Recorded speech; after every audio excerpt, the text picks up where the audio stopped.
Have you ever done everything right and still watched your life fall apart? Have you ever prayed and heard nothing in return? This is where Job's story takes us next.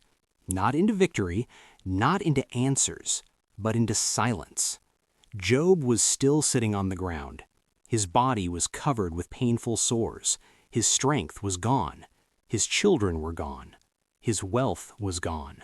Day after day, the pain did not stop. There was no miracle, no relief, no explanation from God, only suffering. Job did not understand what was happening, and that confusion hurt almost as much as the pain itself. Life lesson?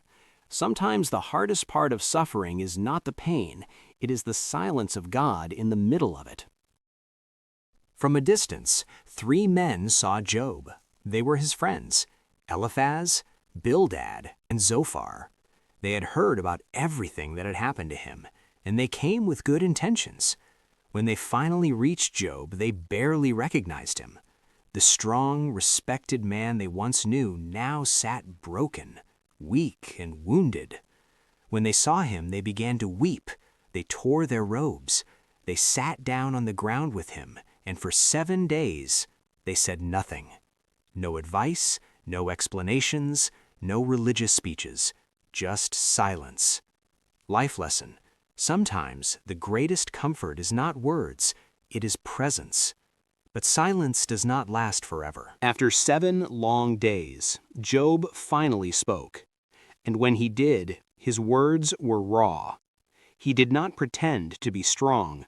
He did not hide his pain. Job cursed the day he was born. He wished he had never come into the world.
God does not punish innocent people.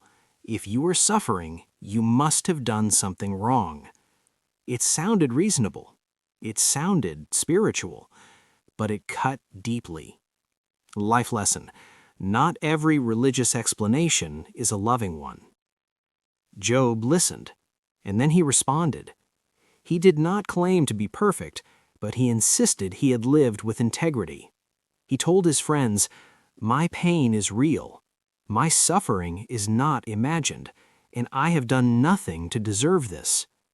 Job felt misunderstood, not just by people, but by life itself. Life lesson.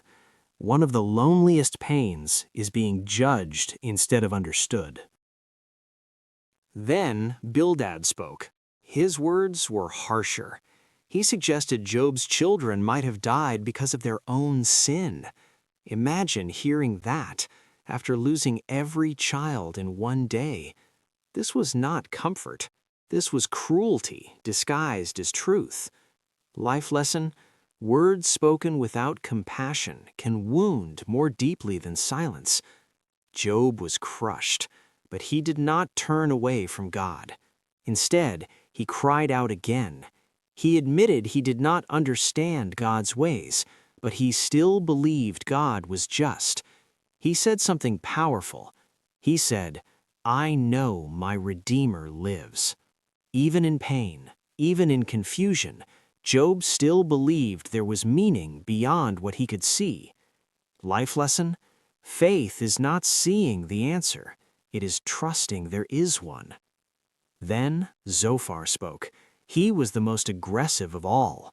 He accused Job of deserving even worse suffering than he had received. At this point, Job had reached his limit. He told his friends plainly, "You are miserable comforters." They claimed to defend God, but they did not understand him. Life lesson: defending God without love misrepresents God. Job then turned his words upward, not toward his friends, but toward God himself. He asked God to explain. He asked God to speak. He asked God to tell him what he had done wrong. But heaven was silent. No thunder, no voice, no answer. Just silence. Life lesson: sometimes God's silence is not rejection, it is preparation. Job began to realize something deeper: that life is fragile, that suffering is not always fair, that righteousness does not guarantee comfort.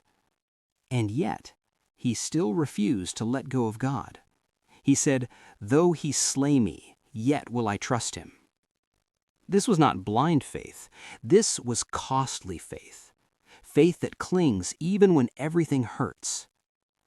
Life lesson: true faith holds on, even when holding on hurts.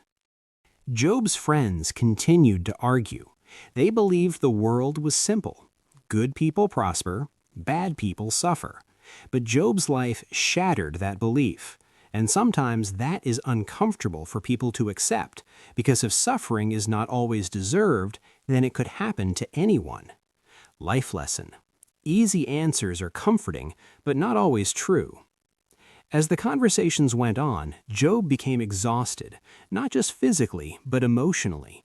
He longed for a mediator, someone to stand between him and God, who could explain his pain, someone who could speak for him.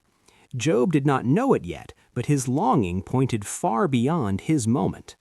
Life lesson: even in suffering, God plants hope we cannot yet recognize.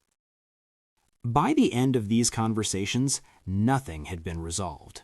Job was still sick, still grieving, still confused. But one thing was clear: Job had not let go of God, and God had not let go of Job. Even in silence, even in pain. And then, something begins to shift. Not in Job's circumstances, but in the direction of the story. Because the next voice will not belong to Job or to his friends.